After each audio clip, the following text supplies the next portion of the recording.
रात के 12 बज चुके थे। रेलवे स्टेशन लगभग खाली था। पटरियों पर एक पुरानी ट्रेन खड़ी थी, बिना रोशनी के, बिना आवाज के, मानो किसी पुराने राज को समेटे खड़ी हो। एक आदमी, विनोद वर्मा, थका हारा, सूट पहने, हाथ में ऑफिस का बैग लिए प्लेटफॉर्म नंबर 5 पर आया।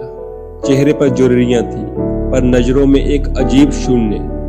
उसके फोन पर लगातार ईमेल के नोटिस आ रहे थे, पर वो अब जवाब देने की ताकत खो चुका था। वो ट्रेन के पास जाकर रुका। डिब्बे पर लिखा था आखिरी मुसाफिर एक्सप्रेस। विनोद हंसा। कितना अजीब नाम है, लेकिन फिर भी अंदर चढ़ गया। पहला डिब्बा।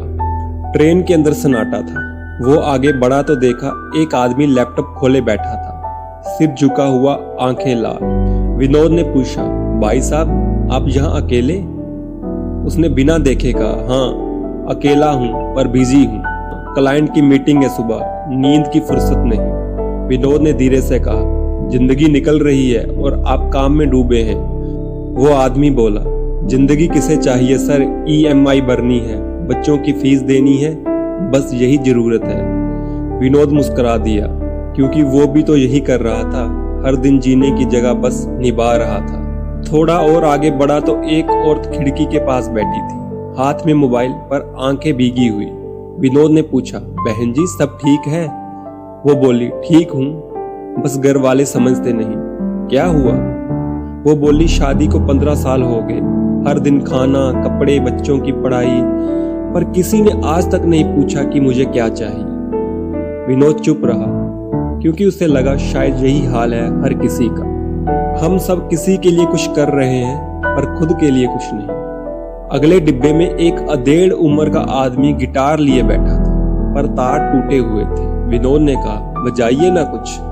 वो मुस्कुराया। अब उंगलियां साथ नहीं देती, पहले बजाते थे। कभी संगीत ही जिंदगी थी, फिर शादी, जिम्मेदारियां, बच्चों की फीस, प्रमोशन। धीरे धीरे गिटार अलमारी में बंद हो गए।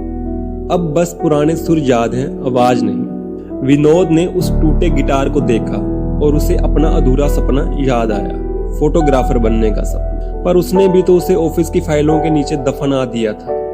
अगले डिब्बे में कुछ बच्चे थे, खेल रहे थे, हंस रहे थे, दौड़ रहे थे। विनोद हैरान हुआ, ये बच्चे यहाँ क्या कर रहे हैं? एक बच्चा बोला, हम वो इच्छाएं हैं जो तुम सबने बचपन में छोड़ दी। किसी को पेंटिंग करनी थी, किसी को गाना गाना था, किसी को बस बारिश में नाचना था, पर सबने कहा बड़ा हो जा, जिम्मेदार बन जा। विनोद के गले में कुछ अटक गया, वो बैठ गया। उसे याद आया कितने सालों से उसने खुद को जिम्मेदारी नाम की जंजीर में बांध रखा था। वो 5वें डब्बे में पहुंचा। इस डिब्बे में घड़ियां लटकी थी, हर एक घड़ी रुकी हुई थी। एक बूढ़ा आदमी बोला, ये सब उन लोगों की घड़ियां हैं जो वक्त के पीछे भागते खुद रुक गए। विनोद ने पूछा, मतलब? वो बोला, हर किसी ने कहा कल से आराम करूंगा, कल से परिवार को वक्त दूंगा, कल से खुद को जीऊंगा, पर वो कल कभी नहीं आया। अब सब यहाँ है, इन रुकी घड़ियों में। विनोद का दिल कांप गया। उसे अपने बेटे की याद आई, जिसके साथ उसने पिछले 3 सालों से एक भी सेकंड नहीं बिताया था। अगला डब्बा पूरी तरह शीशों से भरा था। हर दीवार पर उसका चेहरा झलक रहा था, पर हर आईने में उसका चेहरा अलग था, कहीं जवान, कहीं थका हुआ, कहीं रोता हुआ। अचानक एक आईना बोला, तू खुद को पहचानता है? विनोद हक्का बक्का रह गया। कौन कौन कौन बोल रहा है? आईना बोला, तू जो रोज दूसरों को खुश करने की कोशिश में खुद को भूल गया है, क्या तू जानता है तू सच में कौन है? विनोद ने उत्तर नहीं दिया, उसके पास कोई जवाब नहीं था। अचानक घोषणा हुई, यात्रियों कृपया ध्यान दें, आखिरी मुसाफिर एक्सप्रेस अपनी मंजिल पर पहुंचने वाली है। विनोद घबरा गया। उसने पूछा, कौन सी मंजिल? एक धीमी आवाज आई, जिंदगी की आखिरी मंजिल। उसके पैर कांप गए। उसने दरवाजे की तरफ दौड़ लगाई।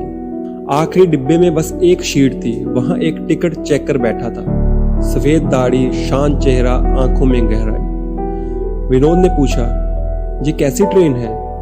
वो मुस्कुराया, ये ट्रेन हर इंसान को मिलती है जिंदगी में एक बार। कुछ लोग वक्त रहते उतर जाते हैं और कुछ आखिरी मुसाफिर बन जाते हैं। मैं कौन हूं? तू वही है। जो अपनी जिंदगी की ट्रेन में आखिरी मुसाफिर बन गया है। काम, दौड़, तनाव में इतना डूब गया कि खुद को भूल गया। विनोद की आंखों से आंसू बह रहे थे। क्या अब वापसी का रास्ता नहीं? वो बोला, रास्ता हमेशा होता है, बस समझ आने में देर हो जाती है। अचानक ट्रेन झटका खाकर रुक गई। विनोद की आंख खुली। वो चेयर पर लेटा हुआ था। सुबह के 6 बजे थे। फोन की घंटी बज रही थी। उसका बेटा बोल रहा था, पापा आज स्कूल में पेंटिंग कंपटीशन है, चलिए ना। विनोद कुछ पल चुप रहा, फिर मुस्कुराया और कहा, आज ऑफिस नहीं जाऊंगा, आज तेरे साथ चलूंगा। पत्नी ने दरवाजे से झांका, क्या हुआ, तबीयत ठीक है? वो बोला, नहीं, बस अब ठीक होना शुरू हुआ हूँ। विनोद ने उस दिन अपनी डायरी में लिखा, हम सब अपनी जिंदगी की ट्रेन के आखिरी मुसाफिर हैं। हम दौड़ते हैं, गिरते हैं, कांपते हैं, पर भूल जाते हैं जीना। हम भूल जाते हैं कि हमारे अंदर भी कोई बच्चा है, हमारी भी कुछ इच्छाएं हैं, हमारी भी एक फैमिली है जो हमें मुस्कुराता देखना चाहती है। जिंदगी की ट्रेन लंबी नहीं होती, लेकिन खूबसूरत बन सकती है अगर हम वक्त रहते उतरना सीख जाएं। वो बाहर निकला, आसमान की ओर देखा और मुस्कुराकर बोला, अब मैं आखिरी मुसाफिर नहीं, मैं फिर से सफर शुरू कर रहा हूं।